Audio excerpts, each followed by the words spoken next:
Hello. Shri Krishna સાહેબ. હા, નમસ્કાર. આપણે સુરતથી વાત કરું છું, વિશાલભાઈ અંતાળા. કોણ? વિશાલભાઈ અંતાળા વાત કરું, ભાજપના પ્રમુખ. બોલો. આપણે એમાં અશોકભાઈ જીલા શીતળવાળા યા નહીં, હમ બાંગોડિયા છે અશોકભાઈ કલુભાઈ. હમ એટલે કાંક ખલો ને ગયેલા પણ એના પપ્પા કાલ પાણી ઢોર છે ને વડીલ, આ બારામાં મને ફોન નહીં કરો હો.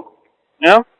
આ બારામાં ફોન નહીં કરો, કારણ કે આવા લોકો તમે ભલામણ કરો તમને કઈ થવું ન જોઈએ. બોલું સાહેબ થોડું તો ખલો મારું.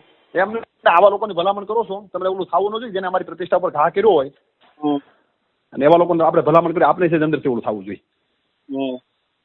બરોબર. તમારી ઘરે કાલ કોઈ દીકરી બેન દીકરી પર કોઈ ઘા કર્યો હોય અને એની ભલામણ કોઈ કરવા કેવું લાગે?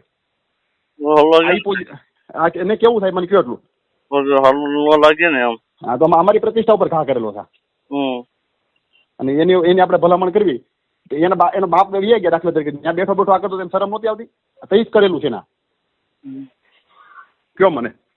હવે બીજો ધ્યાન રાખશે કહી દઉં ને મેં અમને. ના ધ્યાન નહીં. મેં અગાઉ 4 વર્ષ પહેલા જેથી ફીટ થતો હતો ને 5 લાખ રૂપિયા ઉસ્તાપત કરી હતી ને તેથી કૌશિક વેકરિયાને બસાવ્યો હતો. જો એને ઈ ગણો નહોતો તેથી જેલમાં જતો હતો અને સરકારના 5 લાખ રૂપિયા સીધા ઘેરે વાપરી નાખ્યા હતા. અને ઈ ગણ એને ન હોય તમે કયો હું બીજી વાર ધ્યાન રાખે? ધ્યાન તો અમારે એનું રાખવાનું છે કે ક્યાં એને લઈ લેવો. તમારું ધ્યાન રાખવું હું કહી દઉં અશોકભાઈ ને. ના ભાઈ ના અમારે ન હોય કોઈ વસ્તુ ન થાય. પોલીસ નું કામ કરે, કાયદાનું કામ કરે, એમાં અમારે માથું ન મરાય.